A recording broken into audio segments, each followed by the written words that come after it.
Have we reached the end of TikTok's infinite scroll? The app once offered seemingly endless chances to be charmed by music, dances, personalities, and products.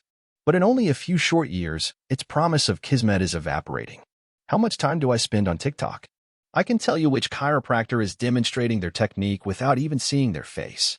I know which fashion content creator is partial to Rei Kawakubo and who has a preposterous Carol Christian Poel collection. I know which New York City micro-influencers go on vacation together and which creators are building a modest following joking about the music of a small scene of rappers who make Playboi Carti sound like Kendrick Lamar.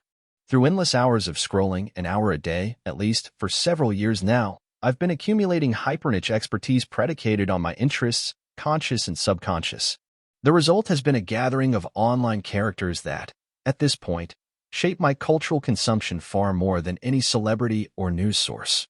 This is what TikTok intends to do, tapping into pure ID, drilling down on what you know and what you might want to know in hopes that you never leave the app's forever scroll. Of all the social media platforms, it holds the greatest promise of kismet. It's the one that has seemed most in tune with individual taste and most capable of shaping emerging monoculture. But increasingly in recent months, scrolling the feed has come to resemble fumbling in the junk drawer, navigating a collection of abandoned desires.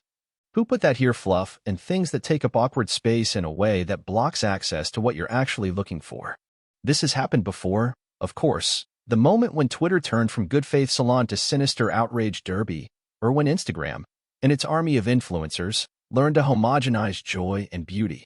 Some apps, like the TikTok precursor Vine, were shuttered before ever becoming truly tiresome. Similarly, the malaise that has begun to suffuse TikTok feels systemic, market-driven, and also potentially existential, suggesting the end of a flourishing era and the precipice of a wasteland period.